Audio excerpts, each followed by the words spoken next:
बहुत बहुत स्वागत है आपको हमारे इस यूट्यूब चैनल में। आज हम लोग चर्चा करने जा रहे हैं कि बिहार इंटरमीडिएट की परीक्षा पास करने वाले छात्र छात्राओं के लिए जिन्हें शिक्षक बनने की उत्सुकता रही है, वैसे अभ्यर्थियों ने डीएलएड सत्र 23-25 के लिए जो आवेदन दिया, उसकी परीक्षा हुई और बड़े ही हर्ष की बात है कि बिहार विद्यालय परीक्षा समिति के द्वारा सीबीटी के माध्यम से जो आयोजित डीएलएड संयुक्त प्रवेश परीक्षा 2023 आयोजित हुई थी, उसका परीक्षाफल प्रकाशित हो चुका है, जारी हो चुका है।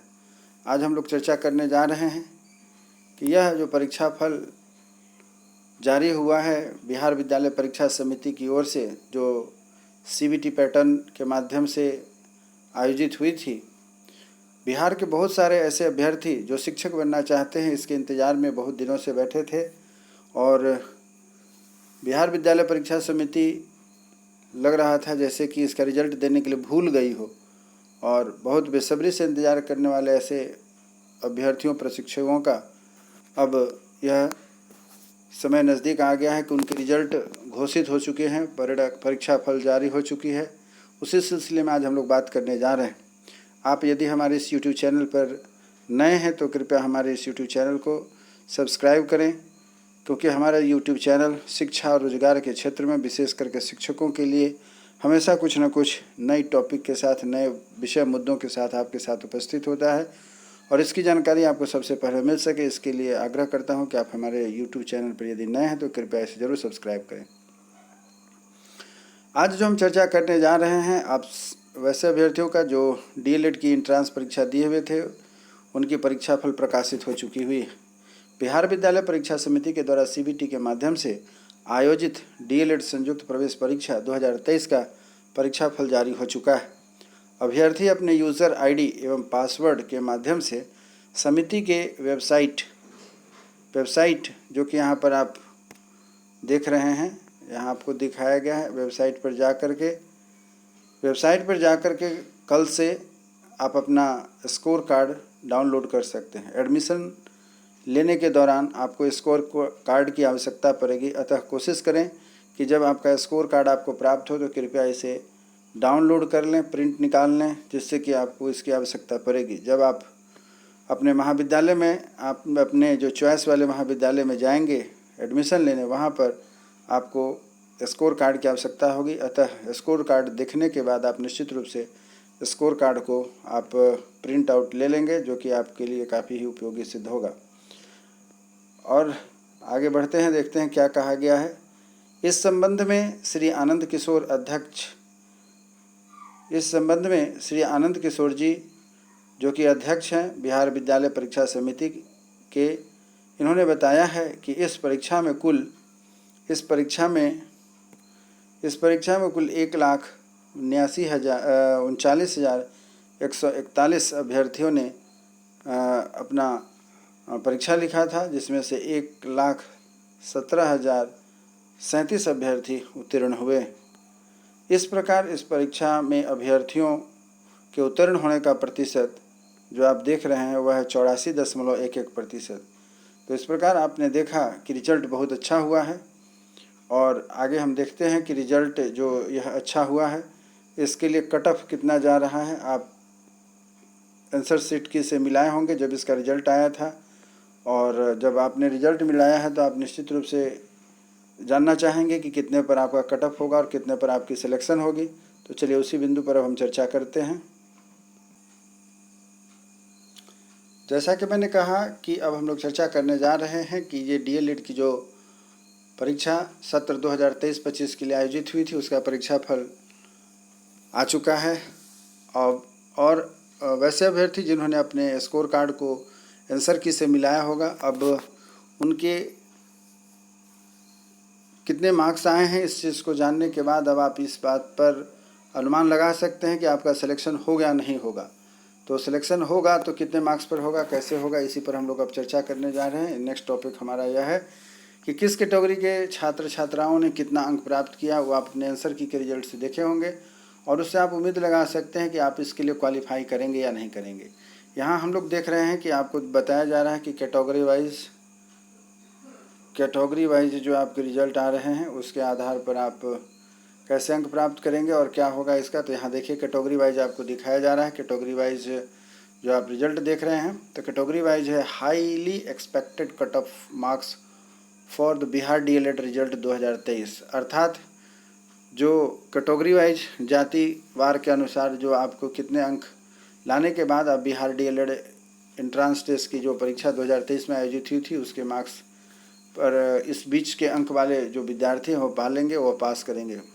पहला जनरल के स्टूडेंट को यदि 70 से 75 अंक आते हैं तो वह विद्यार्थी अपने आप को क्वालिफाई समझ सकता है। वहीं दूसरी ओर ओबीसी के जो छात्र छात्रा अभ्यर्थी हैं उनको यदि 65 से 70 अंक आ जाता है तो आप अपने आप को क्वालिफाई समझ सकते हैं। यह आप जो आंसर की मिलाए होंगे परीक्षा के बाद बिहार विद्यालय परीक्षा समिति ने आपको मौका दिया था कि आप अपने आंसर की को मिला लें, उसकी बात हो रही है। आंसर की मिलाने के बाद आपको पता चल गया होगा कि आपका कितना आंसर सही है। उसी के आधार पर आप अपने इस मार्क्स को डिसाइड करें कि कितना से कितना आपका अंक आएगा और आप अपने आप को क्वालिफाई समझेंगे। एससी के जो छात्र छात्रा हैं उनके लिए 55 से 60 अंक चाहिए और आप क्वालिफाई हो जाते हैं। उसी प्रकार यहाँ जो आप देख रहे हैं जो एससी का अंक अंतराल है वह 55 से 60, एसटी के लिए भी अंक जो दिया गया है वह 55 से 60। ईडब्ल्यूएस वाले जो हैं आप अभ्यर्थी यहाँ देख लीजिए कि ईडब्ल्यूएस को ओबीसी के कैटेगरी में ला करके खड़ा कर दिया गया है समिति के तरफ से। तो ओबीसी के छात्र छात्राओं को भी 65 से 70 अंक लाने हैं क्वालिफाई करने के लिए। वहीं पर ईडब्ल्यूएस के जो छात्र छात्रा अभ्यर्थी हैं प्रशिक्षु होंगे उनके लिए भी 65 से 70 अंक दे दिया गया है कि आप इतने अंक पर क्वालिफाई कर जाते हैं। और जो सबसे कम अंक दिया गया है वह दिव्यांग छात्र छात्राओं के लिए है, वह पीडब्ल्यूडी वाले जो अभ्यर्थी हैं उनके लिए 45 से 50 अंक का निर्धारण किया गया है। 5 अंकों का डिफरेंस यहाँ आप देख रहे हैं, 65 से 70, 55 से 60, 55 से 60, 65 से 70, 45 से 50। यहाँ देख रहे हैं आप कि 5 मार्क्स का डिफरेंस यहाँ रखा गया है।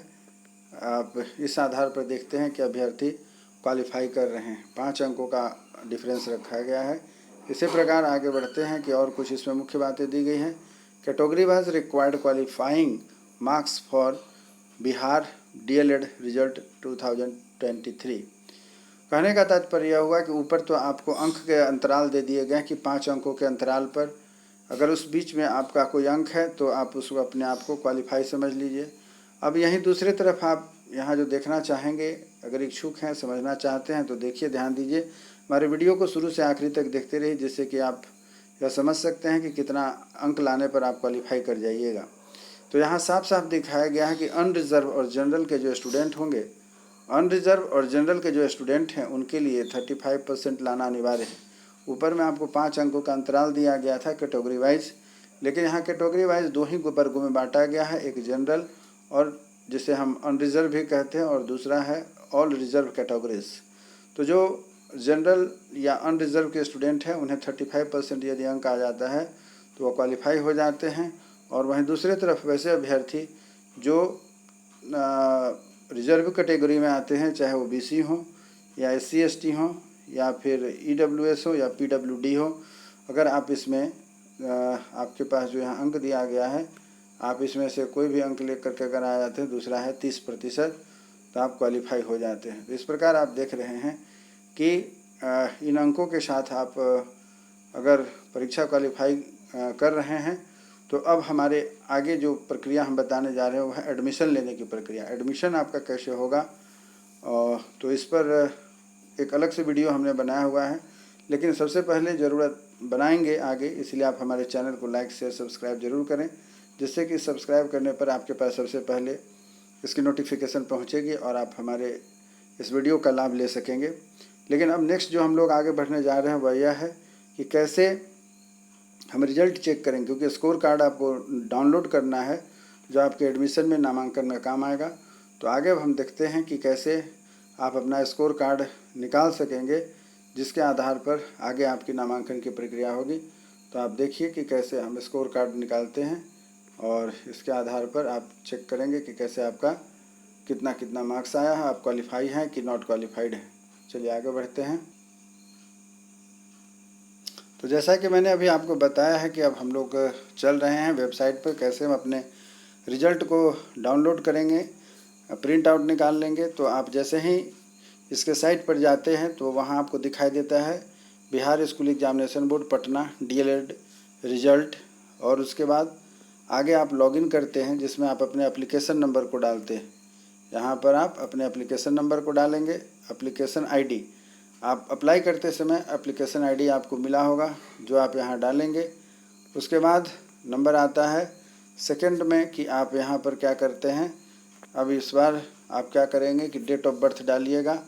यहाँ दिखाया जा रहा है D का मतलब हो गया डेट पहले पड़ेगा, MM का मतलब हो गया मंथ पड़ेगा, Y का मतलब हो गया ईयर पूरा आप लिखेंगे। जैसे 2023 है तो 2023 करके आप पूरा का पूरा अपना डेट ऑफ बर्थ लिखेंगे। सपोज दैट कि आपकी जन्मतिथि 12 है, डेट हो गया मार्च है तो ऐसे लिखिएगा, और 2023 है तो 2023 लिखिएगा। तो इस तरीके से आपको अपने डेट ऑफ बर्थ को लिखना है। और उसके बाद जैसे ही आप लॉगिन पर क्लिक करते हैं, इस लॉगिन पर क्लिक करेंगे कि आगे आपका जो है कि वह स्कोर कार्ड खुल जाएगा। और इस तरीके से क्या है कि आप अपना स्कोर कार्ड पाते हैं, जिसमें आपको क्वालिफाइड नॉट क्वालिफाइड आएगा। आप उसे प्रिंट आउट निकाल लीजिएगा और वह आपके एडमिशन में बहुत ही हेल्पफुल होगा। उम्मीद करता हूं कि आज जो हमने आपको बताया है कि DLED का रिज़ल्ट आया, रिज़ल्ट के बारे में कैसे हम रिज़ल्ट को देखेंगे, रिज़ल्ट का कट ऑफ क्या गया है, रिज़ल्ट किस प्रकार से आपका आ रहा है, कैसे आप अपने आप को सुरक्षित जोन में समझ रहे हैं कि आप क्वालिफाई हुए या नहीं हुए। उम्मीद करता हूं कि हमारे द्वारा दिया गया यह जानकारी आपको निश्चित रूप से DLED के एडमिशन में कारगर सिद्ध होगा, उपयोगी सिद्ध होगा। यदि आप हमारे इस वीडियो से प्रभावित हैं और चाहते हैं कि आगे एडमिशन संबंधित कोई प्रक्रिया जो होने वाली है उसको कैसे हम समझें करें, जिससे कि आपका नामांकन आसान हो जाए, पढ़ाई आसान हो जाए, वो सभी जानकारी हम अपनी इस YouTube चैनल पर आपको उपलब्ध कराएंगे। उम्मीद करता हूं कि आप हमारे चैनल को लाइक शेयर सब्सक्राइब जरूर करेंगे, जिससे कि DLED की नामांकन की प्रक्रिया जो मैं बताऊं तो आपके लिए बहुत आसान हो जाए। इसी उम्मीद के साथ कि हमारे चैनल को आप लाइक शेयर सब्सक्राइब जरूर करें। हमारी आपकी फिर से मुलाकात होगी एक नए वीडियो में नामांकन संबंधी विशेष जानकारी के साथ। तब तक के लिए जय हिंद, जय भारत।